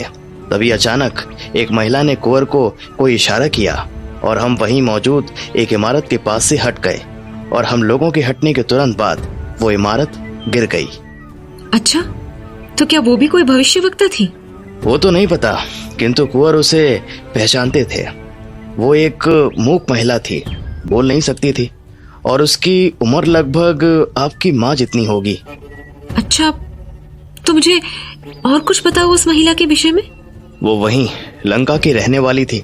उसकी शक्ल नंदिनी देवी से काफी मिलती जुलती थी। बस फर्क ये था कि नंदिनी देवी राजसी कपड़ों में आभूषणों से सुसज्जित रहती हैं, और वो एकदम सादे कपड़ों में थी। इसका मतलब मेरा संदेह सही है? संदेह? कैसा? आप कहना क्या चाहती हैं? यही कि अब तक जिस नंदिनी देवी से मैं इतनी नफरत करती थी, वो और कोई नहीं बल्कि मेरी ही बड़ी बहन है। इस बात के बाद न वल्लभार्यन कुछ बोल सका और न राजकुमारी आर्या, पर उन्हें यह पता था कि उनकी पूरी बातें वानती ने सुन ली थी। पर वो खामोश थी और आंखें बंद करके लेटी हुई थी, क्योंकि उसके दिल को धक्का लगा था। जब राजकुमारी आर्या ने नंदिनी की सच्चाई जानने के बाद अपने आप को संभाला, तो उन्होंने फिर से वानती को जगाने की कोशिश की, पर तभी वानती, उठ जाओ वानती, उठ। राजकुमारी कुछ कीजिए। महल के द्वार पर लोग एकत्रित होकर चिल्ला रहे हैं, विलाप कर रहे हैं। कुंवर अधिराज के डूबने की खबर से सब के सब दुखी और क्रोधित हैं। हमें जल्द कुछ करना होगा, वरना ये क्रोध एक विकराल रूप ले लेगा, जिस पर काबू पाना बहुत मुश्किल होगा। जल्दी चलिए मेरे साथ। जहां एक ओर वानती को होश में लाया जा रहा था, वहीं दूसरी ओर महादेवी भी अपने बेटे से बात कर रही थी। पर इस सब के बीच सहस्त्रपुरम की भीड़ की आवाजें ऐसी गूंजी कि सब हक्के बक्के रह गए। पहले तो भीड़ महादेवी के महल तक पहुंची और उनसे सवाल करने लगी, पर जब महादेवी ने उनके सवालों को सुना तो उनके पैरों तले जमीन खिसक गई, क्योंकि कुंवर अधिराज को लेकर ऐसी बातें और ऐसी खबर उन्होंने पहली बार सुनी थी। वो उस आक्रोशित भीड़ को शांत तो कराना चाहती थी, पर उनकी जुबान और उनका कलेजा उनका साथ नहीं दे रहा था। सब कुछ बिखर चुका था। पूरा का पूरा सहस्त्रपुरम सड़कों पर आ चुका था, पर यह सब तो बस अभी एक झांकी थी, क्योंकि धीरे धीरे भीड़ की तादाद बढ़ती जा रही थी। और बढ़ती भी क्यों ना, आखिर उनके प्रिय कावेरी पुत्र की मौत की खबर जो आई थी। महादेवी ने स्थिति को देखते हुए विष्णु भक्त से तुरंत राजकुमारी आर्या को बुलाने का आग्रह किया, क्योंकि अब केवल एक वही ऐसी इंसान थी जिसकी बातों पर प्रजा को विश्वास हो सकता था।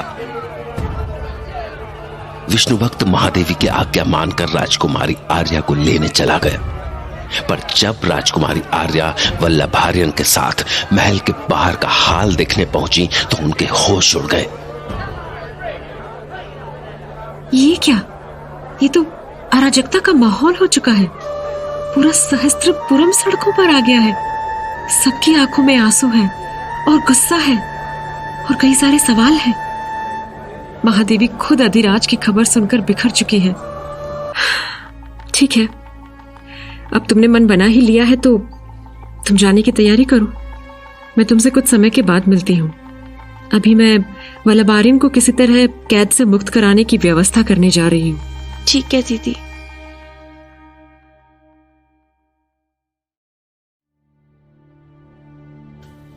वानती की बातों से राजकुमारी आर्या ये तो समझ गई थी कि बात कुछ बड़ी हुई है, पर फिर भी उन्होंने वानती को उसके घर जाने का आदेश दे दिया, और इसके बाद वो तुरंत वल्लभार्यन को कारागार से रक्षा करने के लिए समुद्र तक में कूद गए। बस वही नहीं, मुझे तो राजकुमारी आर्या से मिलने का सौभाग्य भी प्राप्त हुआ। उनकी सुंदरता के ना जाने कितने चर्चे सुने थे मैंने, पर ये कभी नहीं सोचा था कि एक दिन वो मुझे पसंद करेंगी। ये तो मेरे लिए मानो 1000 वर्षों की तपस्या का परिणाम है कि राजकुमारी आर्या के विशेष प्रेम का अधिकार मुझे मिला है। वास्तव में मेरे ऊपर ईश्वर का ही आशीर्वाद है जो मुझे ऐसी किस्मत मिली है। कभी लगता है सब बहुत अच्छा है, किंतु दूसरे ही पल मेरा दिल आने वाले संकटों के भय से भर जाता है। एक तरफ चोला साम्राज्य की गद्दी का विवाद, तो दूसरी तरफ नागराजन की चालें, नंदिनी देवी के षड्यंत्र, तो कहीं रविकांत जैसे जादूगर। चारों तरफ षड्यंत्र ही षड्यंत्र हैं। यहाँ यदि आप वाकई मेरी सहायता करना चाहते हैं तो मैं आपकी बात समझता हूँ, लेकिन जो व्यक्ति आपकी चिंता करता होगा वो अवश्य ही आपसे उद्देश्य भी जानना चाहेगा। वैसे भी मुझे लगता है इन दुष्ट लोगों ने आपको अपने जाल में फंसा लिया है और ये आपको इस्तेमाल करके अपनी साजिश को पूरा करना चाहते हैं। अरे ऐसा कुछ नहीं है। ये लोग मुझे क्या इस्तेमाल करेंगे, बल्कि मैं खुद इनको इस्तेमाल करके अपना कार्य पूरा करना चाहती हूँ। एक छोटे बच्चे को इस्तेमाल करके ईश्वर नर्क में भी जगह नहीं देगा। आप उस छोटे बच्चे के बारे में जानते ही क्या है? मुझे लगता है आप उसे पांड्या राजा के सिंहासन पर बैठाना चाहती हैं। ये सिर्फ पांड्या सिंहासन की बात नहीं है, उसको पांड्या के साथ चोला साम्राज्य भी मिलेगा। और ये सब आप अपने इन गीदड़ जैसे 20 आदमियों के झुंड के साथ कर लेंगी। आप जानती हैं चोला साम्राज्य की सेना को, ये लोग जो दिन में दुबके रहते हैं और रात में बाहर निकलते हैं, क्या उन सैनिकों का सामना कर पाएंगे? मैं ये जीत सेनाओं के बल पर नहीं, बल्कि अपने विश्वास के दम पर हासिल करूंगी। देखो मेरे हाथ में तलवार है, मैं विजयी अवश्य होंगी। इस तलवार को तो कभी चलाने की सोचना भी मत, क्योंकि उसको चलाने की ना तो आप में हिम्मत है और ना ही दिल में हौसला। ऐसा तुम कैसे कह सकते हो? मुझे ऐसा लगता है। अगर आपको ऐसा लगता है तो गलत लगता है। तो ठीक है, मैं आपके सामने अपनी गर्दन झुका लेता हूँ। यदि मैं आपके हाथों से मरूंगा तो खुद को बहुत ही भाग्यशाली समझूंगा। अच्छा, तो आप राजा बनने की बजाय मेरे हाथों से मरना पसंद करेंगे? वैसे आप कितने पुरुषों को ऐसे ताज पहनाना चाहती हैं? ये मेरा अधिकार है, जिसको आखिर मैं पसंद करूंगी उसी को ताज पहना दूंगी। अरे तो उस बच्चे का क्या होगा? मैंने कहा ना, ये सब मुझ पर निर्भर करता है। देवी नंदिनी, आप अपने दिल के हिसाब से जिसे चाहें उसे ताज दे सकती हैं, किंतु मुझे आपसे कुछ नहीं चाहिए। मगर क्यों? क्योंकि लोग वैसे ही मेरे बालों की बहुत तारीफ करते हैं, तो उन पर मुकुट लगाकर मैं अपना आकर्षण कम नहीं करना चाहता। तुम भी बहुत मजाक करते हो। अच्छा एक बात बताओ कि कुंवर अधिराज के विषय में जानकर कि वो समंदर में कूद गए हैं, राजकुमारी आर्या की क्या प्रतिक्रिया थी? वो दुख में डूब गई होंगी। ये अचानक वहाँ कैसे पहुँच गई? बिल्कुल, सभी स्त्रियां कठोर नहीं होती। अच्छा, तो वानती का क्या हुआ? सुना है उसने नदी में कूदकर जान देने की कोशिश की थी। हे भगवान, इन सब के चक्कर में मैं वानती को तो भूल ही गया। पता नहीं वो इस वक्त कहाँ होगी। अरे तुम चुप क्यों हो? कोई जवाब तो दो। चलो यही बता दो कि क्या वाकई तुम कुंवर आदित्य को संदेश देने जा रहे थे कि वो कादम्बर ना जाए? हाँ, और मैं इस कार्य को करने की पूरी कोशिश करूंगा कि कुंवर आदित्य कादम्बर ना जाए। तो मेरी बात भी सुन लीजिए, आपको कभी इसमें सफलता नहीं मिल सकती। मैंने कहा मैं कोशिश करूंगा कि कुंवर किसी भी तरह के बहकावे में आकर कोई गलती ना करे। तो तुम कुंवर आदित्य को अच्छी तरह से जानते हो? नहीं, बल्कि मेरे अलावा आप भी हैं जो उनको बहुत अच्छे से जानती हैं। हाँ, मैं आपसे कोई बहस नहीं करना चाहती। मुझे पता है कि आप मेरे दुश्मनों के साथ हैं। आपके दुश्मन? मगर कौन? आप सब तो जानते हैं, सहस्त्रपुरम की राजकुमारी आर्या, और कौन? आप ऐसा क्यों सोचती हैं? ऐसा कुछ नहीं है, ये केवल आपके दिमाग की उपज है। वल्लभार्यन, मुझे तुमसे इस विषय पर अब और बात नहीं करनी है, क्योंकि वैसे भी तुम्हारी बातों में सच कम और झूठ ज्यादा होता है। तो बेहतर होगा कि तुम मुझे मत समझाओ। सब के सब वापस आ जाओ। अरे ये मैंने क्या कर दिया? अच्छा खासा बचने का एक मौका दिया था इन्होंने, और मैंने वो भी गवा दिया। अब इनके ये लोग यहाँ एकत्रित होंगे और मुझे मार देंगे। कहाँ मैं अपनी मृत्यु जंग के मैदान में वीर गति पाकर चाहता था और कहाँ आज ऐसे लोगों के हाथों मर रहा हूँ।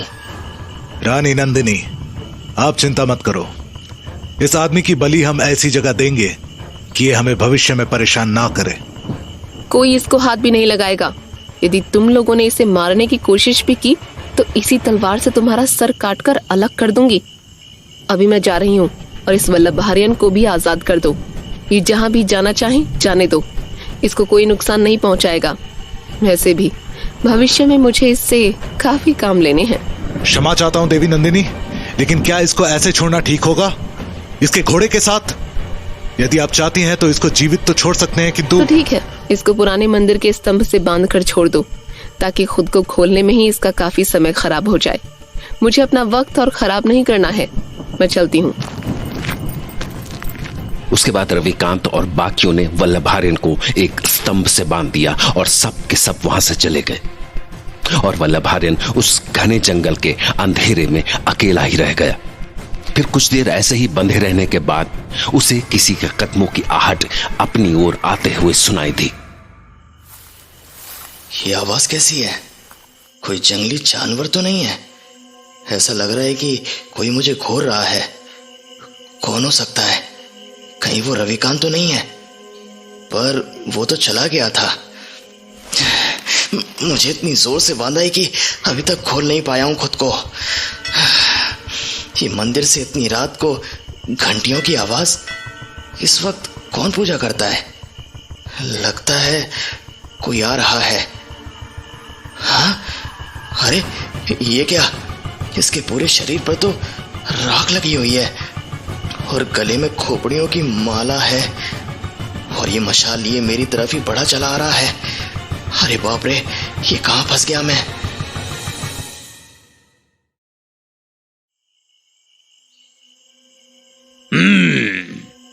कौन है तू? यहाँ कैसे आया? आज तो लगता है तेरी बलि का दिन है। आज तू बचकर कहीं नहीं जा सकता। आज तेरी बलि देकर मैं उन्हें बचा लूंगा। क्या करूं, कुछ समझ में नहीं आ रहा है। ये अघोरी जैसा दिख तो रहा है, कहीं मैं किसी मुसीबत में ना फंस जाऊं। इससे बात करने की कोशिश करता हूं, तब तक मैं अपनी रस्सियां भी खोल लूंगा। तुम किसको बचाने की बात कर रहे हो? राजकुमार को। और किसको? कौन से राजकुमार को? अरे इससे तुम्हें क्या मतलब? तुम्हारी बलि देने पर ही मैं राजकुमार को बचा सकता हूँ। अरे मैं तो इसीलिए पूछ रहा हूँ क्योंकि मैं खुद भी एक राजकुमार हूँ। क्या तुम कुंवर मधुरंजन हो? नहीं तो, पर इससे तुम्हें क्या? क्योंकि मैं उन्हें ही तो ढूंढते हुए यहाँ आया था, पर मुझे यहाँ तुम मिल गए। तुम जरूर कोई जासूस होगे, इसलिए मुझे तुम्हारी बलि देना जरूरी है।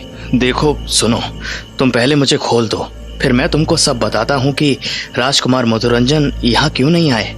मैं इस रहस्य को भली भांति सुलझा सकता हूँ। देखो, इतनी आसानी से मैं तुम्हें नहीं छोड़ूंगा।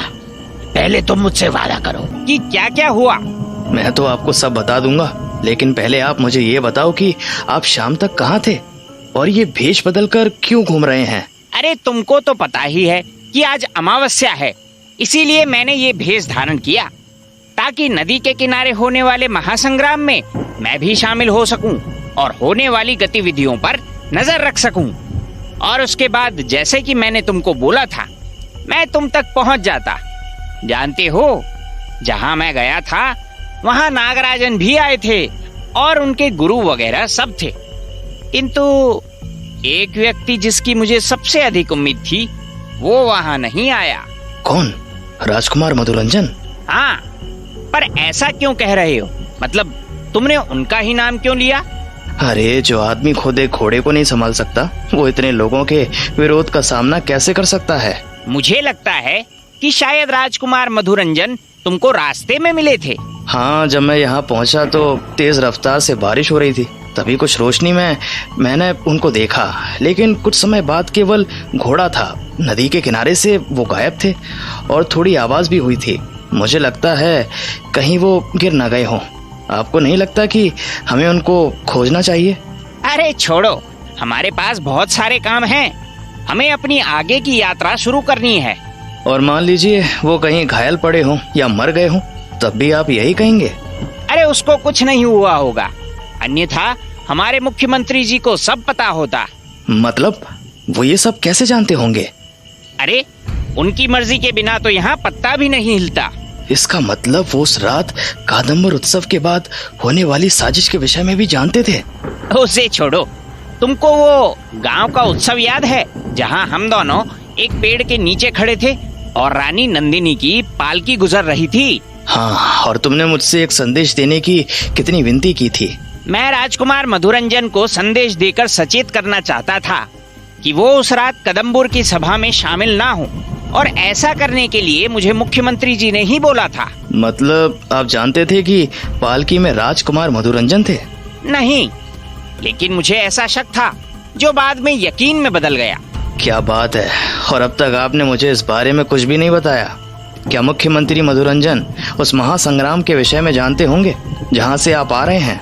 बिल्कुल, इसीलिए तो उन्होंने मुझे यहाँ भेजा था, उसे उस महासंग्राम में आने से रोकने के लिए। पर चलो अच्छा है, मुझे ज्यादा मेहनत नहीं करनी पड़ी। वो खुद ही कहीं नदी में गिर गए। खैर, अब हमें चलना चाहिए। मैं ये जानते हुए कि मधुरंजन खतरे में हैं, उन्हें ऐसे छोड़कर नहीं जा सकता। अच्छा, तो आपके काम का क्या? मुझे सूचना मिली है कि कुंवर आदित्य कदम्बुर के लिए निकल चुके हैं। यदि हमें उनको रोकना है तो हमें हवा से तेज पहुंचना होगा, क्योंकि रात के समय हम यात्रा नहीं कर सकते। ये काम तो आप भी कर सकते हैं, लेकिन मैं ऐसी एक लड़की को छोड़कर नहीं जा सकता। लड़की? तुम तो मधुरंजन के पीछे आए थे ना? अरे नहीं, मधुरंजन तो मुझे यहाँ मिल गए, मैं उनके पीछे थोड़ी ना आया था। मतलब? मैं राजकुमारी आर्या की मित्र वानती देवी के पीछे यहाँ तक आया था। वो अकेली ही ज्योतिष जी के यहाँ से निकली अपनी पालकी में।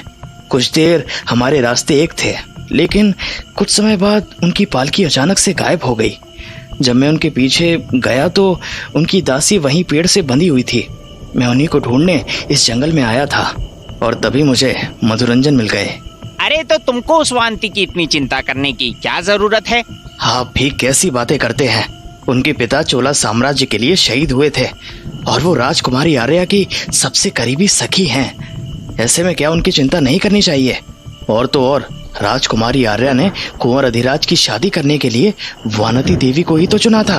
अरे कुंवर अधिराज का तो अभी कोई पता ही नहीं है, फिर ये विवाह की बात क्यों? तो आपके अनुसार कुंवर अब डूब चुके हैं, क्यों? अरे नहीं, मेरा मतलब वो नहीं था। मैं तो ये कह रहा हूँ कि आप वानती देवी की चिंता मत कीजिए, वो सुरक्षित होंगी। मैं उनकी चिंता नहीं कर रहा हूँ, किंतु राजकुमारी आर्या को ये सब नहीं पता है। अरे तो कल तक उनको ये सब पता चल जाएगा। तो आप क्या चाहते हैं? उस अकेली लड़की को बलि के लिए छोड़ दें? तुम्हारे अनुसार उन तांत्रिक जैसे लोगों ने ही उसका अपहरण किया है। हाँ, मेरे और उनकी दासी के हिसाब से। तो तुम चिंता मत करो, क्योंकि वो लोग वानती को पहचानते हैं। वो उसकी सही देखभाल करेंगे, क्योंकि वानती देवी जिस वंश की हैं, वो लोग भी उसी वंश से आते हैं। अच्छा, तो ये बात है। हाँ, अब चलो। नमो नारायण। हमें कुंवर आदित्य को कांची पहुंचने से रोकना है।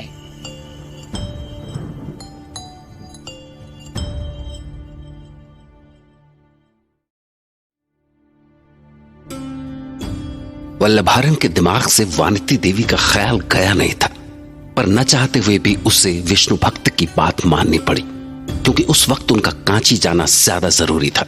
तो अब जहां एक ओर वो और विष्णु भक्त कांची यात्रा फिर से शुरू कर चुके थे, वहीं दूसरी ओर वानती जंगल की एक टूटी फूटी इमारत में फंसी हुई थी।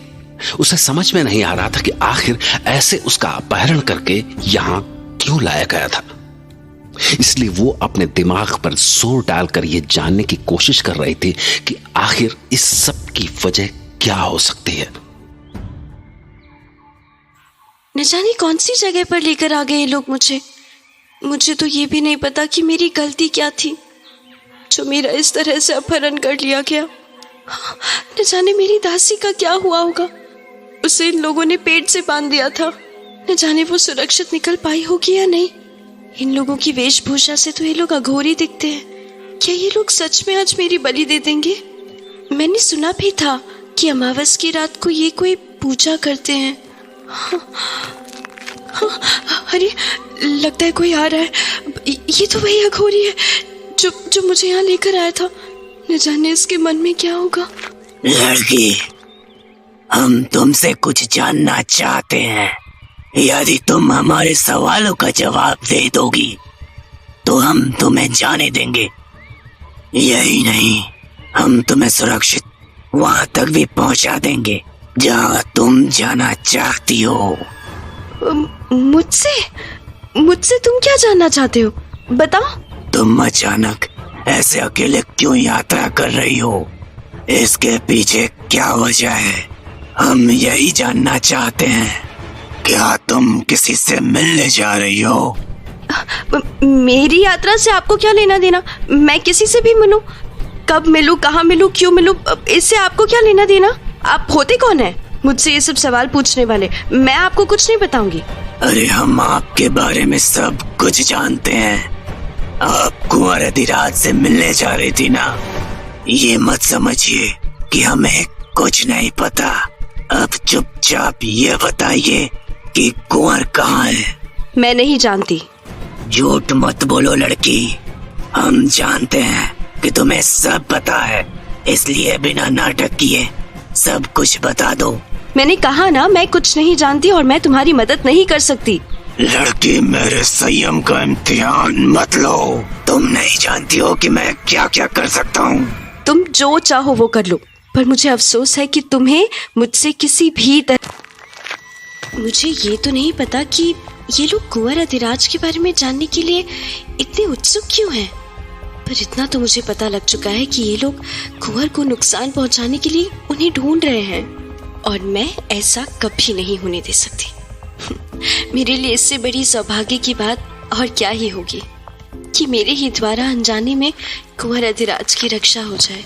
तैयार हो जा लड़की, अपनी सुंदरता त्यागने के लिए, क्योंकि आज के बाद तेरा वो हाल हो जाएगा कि तू खुद को दर्पण में भी देखने से डरेगी। नहीं, मैं नहीं डरूंगी, मैं नहीं घबराऊंगी। मैं कुंवर के बारे में इन्हें कुछ भी नहीं बताऊंगी। मुझे ऊपर वाले पे पूरा भरोसा है कि वो मेरी रक्षा अवश्य करेंगे। मुझे पूरा भरोसा है कि अभी कोई न कोई आ जाएगा और मुझे बचा लेगा। मेरा अंत यहाँ नहीं हो सकता, बिल्कुल नहीं। ये यहाँ मुझे इनकी आज्ञा पर लाए। हाँ, अब मेरा क्या होगा? लगता है मैं बुरी तरह से फंस चुकी हूँ।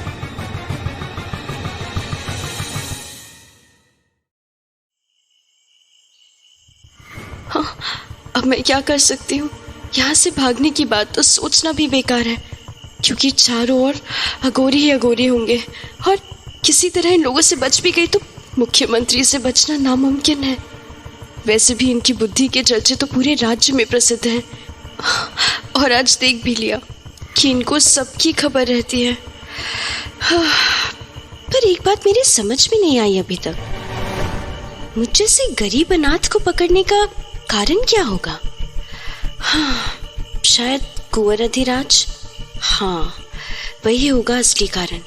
पर जो भी हो, ये मेरे साथ कुछ भी कर ले, किंतु मैं कुंवर अधिराज के विषय में कुछ भी नहीं बताऊंगी, बिल्कुल भी नहीं बताऊंगी। मैं शपथ लेती हूँ कि कुंवर के विषय में एक शब्द भी नहीं बोलूंगी। देखती हूँ क्या कर लेते हैं ये लोग। आखिर मैं भी एक राजकुमारी हूँ, और राजकुमारी आर्या की सबसे प्रिय सखी भी। तो ये आ गए। ये मैं क्या देख रहा हूं? मुझे अपनी आंखों पर यकीन नहीं हो रहा है। क्या मेरे सामने राजकुमारी आर्या का प्रिय सखी और लंका के युद्ध में वीर गति को प्राप्त महान योद्धा की बेटी वानती देवी है? आश्चर्य तो मुझे होना चाहिए कि मैं अपनी आंखों पर कैसे यकीन करूं कि मेरे सामने चोला साम्राज्य के महान और प्रसिद्ध मुख्यमंत्री जी खड़े हैं। चलो, अच्छा है कि आप मुझे जानती हैं, इससे मेरा काम आसान हो जाएगा। अन्यथा मुझे लगा था कि हमें आपके साथ आगे बहुत मुश्किल आने वाली है। आप मेरी बिल्कुल भी चिंता ना करें। बल्कि आपके द्वारा मिलने वाला कष्ट भी मेरे लिए एक सुखद अनुभव के अलावा कुछ नहीं है। हम आपसे 2-3 प्रश्नों के उत्तर ही जानना चाहते हैं और कुछ नहीं। इससे पहले कि आप मुझसे कुछ पूछें, मेरे पास भी कुछ सवाल हैं आपके लिए। अरे तो आप पूछ सकती हैं। मैं आपके पिता की तरह हूं और आप मेरे सामने मेरे बेटी की तरह खड़ी हैं। आप जानती हैं, कुछ समय पूर्व मैं आपके चचा सेनापति जी से मिला था और उन्होंने मुझे आपकी देखभाल बिल्कुल अपनी बेटी के जैसे करने को कहा।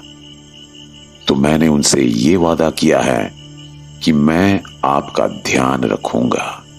जी, बहुत शुक्रिया। मेरे पिता की मृत्यु के बाद सम्राट ने मुझे अपनी बेटी की तरह पालने की जिम्मेदारी ली थी और आप भी एक पिता की तरह ही मेरी जिम्मेदारी ले रहे थे। मुझसे ज्यादा सौभाग्यशाली और कौन होगा। मौसम कुछ सही नहीं लग रहा है। लगता है जोरदार बारिश होने वाली है। हमें बाकी बातें छोड़कर मुद्दे की बात पर आ जाना चाहिए।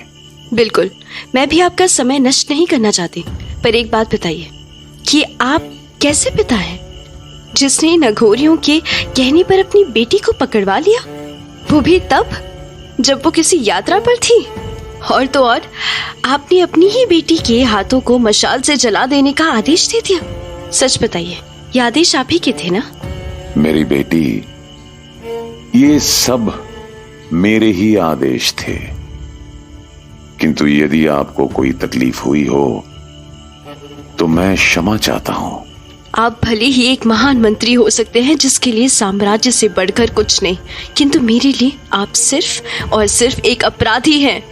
किसी को ऐसे ही बेवजह रास्ते में रोकना, पकड़ लेना, धमकाना अपराध नहीं तो और क्या है।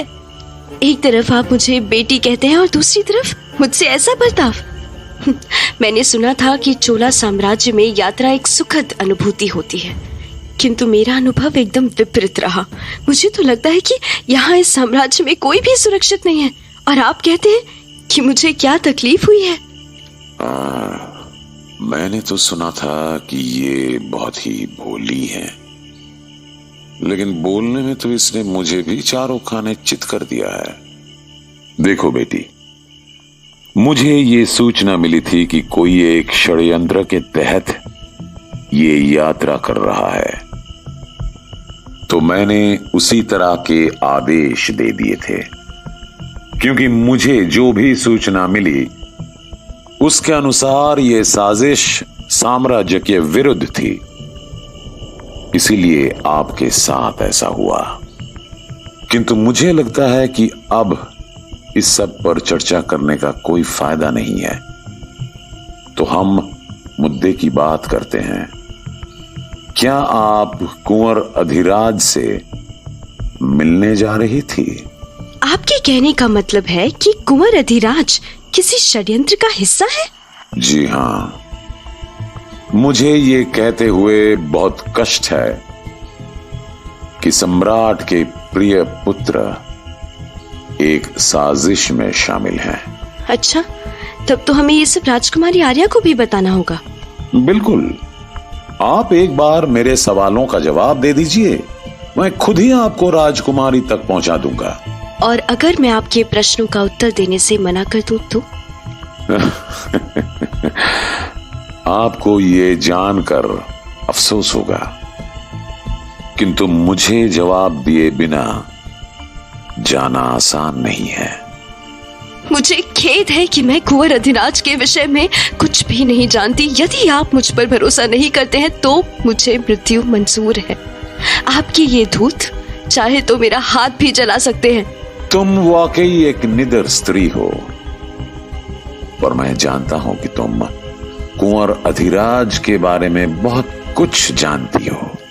मैंने तो अपने मुंह से कुछ भी नहीं बोला, पर इनको ऐसा क्यों लग रहा है कि मैं कुछ जानती हूँ? कहीं मैंने कुछ गलत तो नहीं बोल दिया? नहीं, ये मुझे फंसा रहे हैं। आप क्यों झूठ बोल रहे हैं? मैंने तो आपको कुंवर के विषय में कुछ भी नहीं बोला। देखिए, भले ही आपने मुंह से कुछ ना बोले, किंतु मैं आपके दिमाग पढ़ने जानता हूं। पूरे देश कुंवर की डूबने की खबर से चिंतित है, किंतु आपने कहा कि आप उनके बारे में कुछ नहीं बताएंगी, तो साफ है कि आप उनके बारे में कुछ जानती हैं। और तो और आपने अपनी यात्रा का कोई कारण भी नहीं दिया। मेरी तो आपसे बस यही विनती है कि आप जो भी कुंवर के विषय में जानती हैं बता दें। और यदि ऐसा आप कुंवर से ही मिलने नहीं जा रही थी तो आप कहां जा रही थी बताइए। उसके बाद आप पूरी तरह से आजाद हैं। मैं खुद आपको आपकी मनचाही जगह तक छोड़ के आऊंगा। ये तो वाकई में बहुत ही बुद्धिमान है। इन्होंने मुझे पकड़ ही लिया। लगता है कि ज्यादा बोलने के चक्कर में मैं खुद ही फंस चुकी हूँ। अब क्या करूं कि कोई तो उपाय करना होगा। ऐसे कुंवर अधिराज के विषय में मैं कैसे कुछ बता सकती हूँ। इससे अच्छा तो मैं अपने प्राण ही त्याग दूं। आपने मुझे अपनी बेटी की तरह माना है तो मैं भी आपसे सच ही कहूंगी। मुझे कहीं नहीं जाना, न तो सहस्त्रपुरम और ना ही कहीं और। अच्छा, तो आप वापस अपने राज्य जाना चाहती हैं। मैं आपके लौटने की व्यवस्था करता हूं। नहीं, मुझे कहीं नहीं जाना। अब बस मैं ये दुनिया यहीं छोड़कर जाना चाहती हूँ। आप चाहे तो मेरी बलि का प्रबंध कर दीजिए। ऐसा करके आप मेरी यात्रा को सुखद बना सकते हैं। मैंने आपको वचन दिया है तो मैं आपकी इच्छा अवश्य पूरी करूंगा। यदि आप ईश्वर के पास भी जाना चाहती हैं तो वो भी पूरी कर दूंगा, लेकिन इसके पहले आपको मेरे सवालों का जवाब देना होगा। आपने मुझे अपनी बेटी माना है तो मेरी भी आपसे विनती है, मेरे साथ जबरदस्ती ना करें, वरना मेरे जवाब मेरी इच्छा से नहीं होंगे। मैंने आपको अपनी बेटी माना है तो यकीन रखिए कि हमारा रिश्ता खून के रिश्ते के समान है। वैसे भी आप अपने परिवार और मेरे दोस्ती के संबंध से अनजान है। कोई 40 साल का रिश्ता है हमारा, किंतु मैं परिवार और राज्य को अलग रखता हूं, क्योंकि मेरा मानना है कि दिल और भावनाओं से कर्तव्य कमजोर पड़ जाता है। अब आप सम्राट को ही ले लीजिए। उन्होंने देशद्रोह के आरोप में अपने खुद के बेटे कुंवर अधिराज के लिए ही आदेश जारी कर दिया। आपको शर्म नहीं आती कुंवर अधिराज के विषय में ऐसी बातें करते हुए? तो मैं क्या करूं? मेरा दुर्भाग्य है कि यही सच है। कुंवर अधिराज को वहां लंका के युद्ध के लिए भेजा गया था और वो वहां सिंहासन पर बैठने की बंद करिए और इसी वक्त अपने आदमियों को यहाँ से हटने का हुक्म दीजिए ताकि मैं अपनी आगे की यात्रा शुरू कर सकूं। थोड़ा धैर्य रखो बेटी। देखो, मैं समझ गया हूं तुम वाकई कुछ नहीं जानती, किंतु तुम्हारे चाचा थोड़ी देर में आने वाले हैं। मैं तुमको वहां तक पहुंचा देता हूं। मुझे नहीं लगता कि मेरे चाचा कभी आपके जैसे मतलबी और चालाक व्यक्ति के मित्र रहे होंगे। फिर भी आपको जो भी करना है तुरंत कीजिए। मैं कोई देरी नहीं कर रहा हूं। आप खुद ही देखो, बारिश आने वाली है। आपकी वजह से बारिश क्या, प्रलय और बाढ़ भी आ सकती है, पर मुझे किसी भी चीज का डर नहीं है। अब देखो बेटी, मैं तुमसे आखिरी बार पूछ रहा हूं कि कुंवर अधिराज कहां छुपे हैं? मैं आपको कुछ नहीं बता सकती। इसका मतलब मैं सही था। आप कुंवर से गुप्त रूप से मिलने जा रही थी कोई संदेश लेकर। बताओ, ये सच है या नहीं? मुझे आपकी ये पूछताछ बेकार लगती है, क्योंकि मेरे आया है। ये आदमी है या दानव, इसको तो कोई फर्क ही नहीं पड़ रहा। ठीक है, मैं भी तैयार हूँ। मैं किसी भी हाल में कुंवर अधिराज का पता इन्हें नहीं बताऊंगी। मेरे पास आपको देने के लिए कोई जवाब नहीं है। अब या तो आप हाथी को मेरी तरफ भेज दीजिए या मैं खुद ही उसके पास चली जाती हूँ। लाओ हाथी को। अरे इसने तो मुझे अपनी सूंड में लपेट कर उठा लिया। पर मैं नहीं डरूंगी इससे। बस कुछ देर और मेरा जीवन समाप्त हो जाएगा। काश राजकुमारी आर्या ये सब देख पाती कि मैंने आपको वचन देता हूँ कि मुख्यमंत्री की भूमिका आप ही निभाएंगे। आप बहुत दयालु हैं, फिर भी मैं आपसे कहना चाहता हूं कि मेरे लिए खुद को बाध्य मत कीजिए। मेरे वंश के लोगों का कार्य ही चोला साम्राज्य के लिए कार्य करना है। मैंने सिर्फ अपना कार्य किया है, और जाने अनजाने में यदि कभी आपको मेरे व्यवहार से चोट पहुंची हो तो मैं माफी चाहूंगा, क्योंकि मैंने कभी ऐसा जानबूझकर नहीं किया। ईश्वर करे आप खूब तरक्की करें। आप एक कुशल राजनीतिज्ञ हैं। सभी लोग आपकी बुद्धि का लोहा मानते हैं। आपने भले ही अपने कार्यों को पूरा करने के लिए अनजाने में मुझे कोई नुकसान पहुंचाया हो, लेकिन आज आपने मुझे बचाकर मुझ पर जो उपकार किया है उसका कोई मूल्य नहीं है। आप तो बस मुझे ये बताइए कि आपका ये एहसान कैसे चुका सकता हूँ। इस चालाक बूढ़े का एहसान चुकाने के लिए आपको मुझसे एक वादा करना होगा। कैसा वादा? यही कि आप आगे से कभी भी अकेले घोड़े पर यात्रा नहीं करेंगे। हमेशा अपने दल के साथ चलिए, और हो सके तो आप पालकी में यात्रा करें। चाहे तो नंदिनी देवी की पालकी भी इस्तेमाल कर सकते हैं। इससे लोग आप पर भड़केंगे भी नहीं, क्योंकि आजकल जो हालात सहस्त्रपुरम के हैं आप जानते ही हैं। और फिर पर्दे के पीछे पालकी में कौन है ये किसको पता होगा। ये आप मुझे सुझाव दे रहे हैं या मेरा अपमान कर रहे हैं? आप नाराज क्यों हो रहे हैं राजकुमार? मुझे तो पता चला है कि आप नंदिनी देवी की पालकी में यात्रा कर चुके हैं। क्या वो आपका अपमान नहीं था? जहां तक मुझे याद है, कुछ समय पहले आपने कदम्बुर का यात्रा में शायद नंदिनी देवी की पालकी का इस्तेमाल किया था। क्यों, मैं सही कह रहा हूं ना? ओहो, तो क्या ये सब जानते हैं? कदम्बुर? राजकुमार, मैं उस उत्सव की बात कर रहा हूं जहां आप शीश महल में रुके थे। उस यात्रा को तो नंदिनी देवी की पालकी से ही शुरू किया गया था। अब हम जैसे बूढ़े आदमियों को तो पालकी में यात्रा करना शोभा देता है, पर आपके जैसे नौजवान को तो हाथी या घोड़े पर ही अपनी यात्रा करनी चाहिए। आप इस तरह से मेरा अपमान कर रहे हैं, मुझे नीचा दिखाने की कोशिश कर रहे हैं। आप मेरी घुड़सवारी के विषय में जानते ही क्या हैं। आपका अनुमान गलत भी तो हो सकता है। और रही बात उस यात्रा की, तो वो वहां के लोगों की मेजबानी का एक हिस्सा थी। आप मेरा धैर्य देखिए।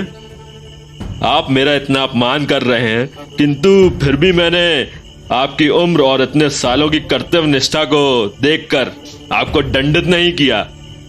मैं आपकी दया देखकर खुद को बहुत छोटा महसूस कर रहा हूं।